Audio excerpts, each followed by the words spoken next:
পূজার্চনা করে রানী পড়তে পাইলে জ্যোতিষ কইলা এ পুଅ যদি ତମ ପାଖରେ ରହେ কিংবা তুমি যদি এ পুଅକୁ ନିଜ ପୁଅ ବୋଲି କହିବ তাহলে পুଅটা খুব কম দিন ভিতরে মরিଯିବ। একথা শুনি রানী কহিলে রাজা ଏ ପୁଅକୁ ନେଇ ତମେ ମନ୍ଦିର ପୂଜାରୀକୁ ଦେଇଦିଅ। ସେ ପୁଅ ପଛେ ଆମର ହିଁ ନ ରହୁ, କେହି ବି ତାକୁ ଆମ ପୁଅ ବୋଲି ନ କୁହନ୍ତୁ, ହେଲେ ଆମ ପୁଅଟା ବଞ୍ଚିକି ରହୁ।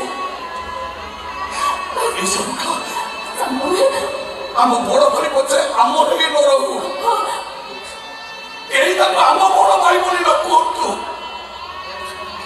ହେଲେ ଆମ ଭାଇଟା ବଞ୍ଚିକି ରହୁଲ।